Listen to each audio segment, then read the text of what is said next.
Cassie. I'm Lindsay, and I was wondering, tell me about what brought you in here today. What brought me in here today is my kind of diagnosis with anorexia nervosa and my problems with that. I have been through treatment, and I'm just kind of going through being in the real world now, and not so much in a controlled environment. And dealing with my issues with food.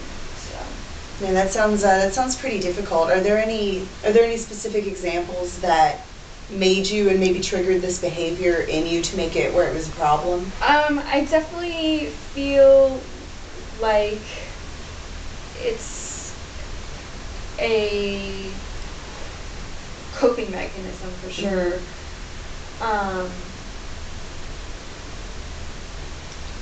Definitely when I'm stressed, it definitely increases. I feel, I have gained more weight than I'm used to since starting in college.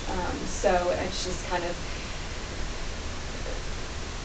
trying to react to that. So. Well, that's common with most people when they start out. You're stressed out, you're working all the time, and you maybe don't get to spend as much time, especially if you're away from home. It's a common occurrence. Most people, it happens to them, most people I've known. So basically you're saying that, it was a coping mechanism to help you deal with stress and everything like that, and believe me, more often than not, that's the main cause of it. So, do you know when it's better or worse when you're having bouts of this?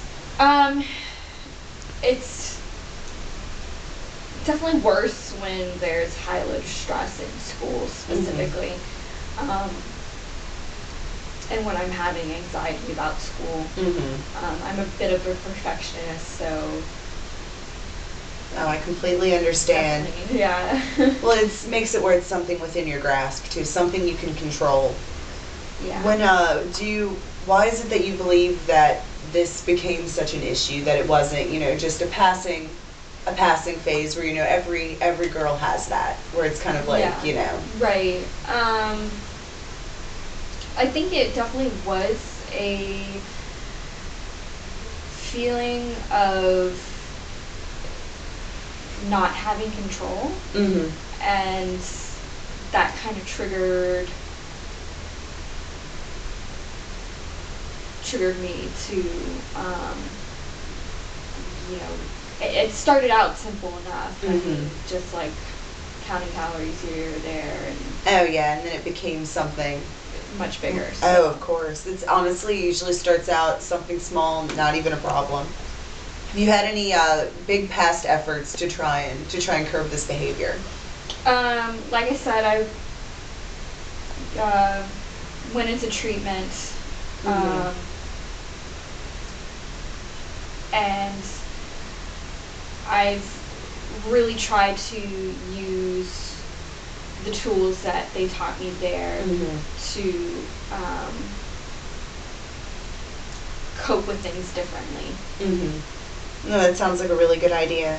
Have you, there's some really good, do you have anyone that can provide some extra support in case, you're having one of those down days where you're not feeling so good? Do you have, some friends and family that you can turn to? Oh, absolutely, yeah. Wonderful, wonderful.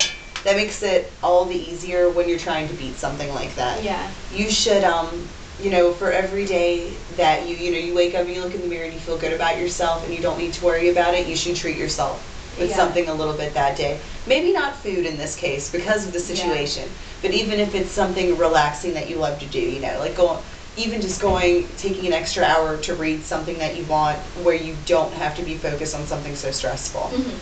So I'm going to give you a little bit of a homework assignment, if that's okay. So what I want you to do for yours is every morning when you look in the mirror, I want you to tell yourself something that you like about yourself, about your personal appearance every day.